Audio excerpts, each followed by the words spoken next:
ইসলাম শতভাগ সত্য তা আপনাকে বিশ্বাস করতে উদ্বুদ্ধ করার মূলে কি ছিল?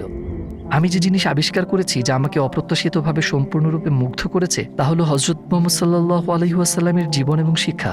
জানেন, যখন আমরা টেলিভিশন ও পশ্চিমা সাহিত্যে মহান ঐতিহাসিক ব্যক্তিদের সম্পর্কে কথা বলি, বুঝলেন, তারা প্লেটো থেকে শুরু করে সিজার, জুলিয়াস সিজার এবং আলেকজান্ডার দ্য গ্রেট সম্পর্কে কথা বলেন। এরপর তারা নেপোলিয়ন বোনাপোর্টে লাফ দেন। তারা কখনো নবীজির কথা উল্লেখ করে না, তারা কখনোই উল্লেখ করে না, এবং আমি ভাবছি এটা অসাধারণ। তিনি একই অঞ্চল থেকে আসেন যেখান থেকে যিশু এসেছিলেন, যেখান থেকে মুসা এসেছিলেন, এবং তাকে উপেক্ষা করা হয়। এবং যদি আপনি তার সিরা, তার জীবনী যা ভালোভাবে প্রমাণিত, এটি মিথ্যা নয়। আমরা জানি তার অস্তিত্ব সত্যিই ছিল সবচেয়ে অসাধারণ মানব জীবন।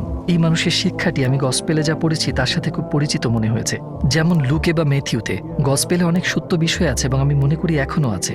তাই যখন আমি মুহাম্মদ সাল্লাল্লাহু আলাইহি ওয়াসাল্লামের শিক্ষাটি দেখলাম, আমি একটি প্রামাণিক আধ্যাত্মিক শিক্ষকের চিহ্নগুলি চিনতে পেরেছিলাম, এবং সেটিই ছিল আমার ইসলাম গ্রহণের কারণ আমি যিশু এবং মুহাম্মদ সাল্লাল্লাহু আলাইহি ওয়াসাল্লামের মধ্যে একটা সংযোগ দেখেছি। যদি যিশু একজন নবী হয়ে থাকেন তবে মুহাম্মদও ছিলেন, যদি মুসা একজন নবী হয়ে থাকেন নিশ্চিতভাবেই মুহাম্মদও নবী ছিলেন, কারণ তারা একই, তারা পরিবর্তনযোগ্য, তারা উভয়ই জাতির প্রধান, তারা ছিলেন সেনাপতি, তারা দুজনেই ছিলেন আইন প্রণেতা, ছিলেন আধ্যাত্মিক গাইড, তারা ছিলেন পিতা।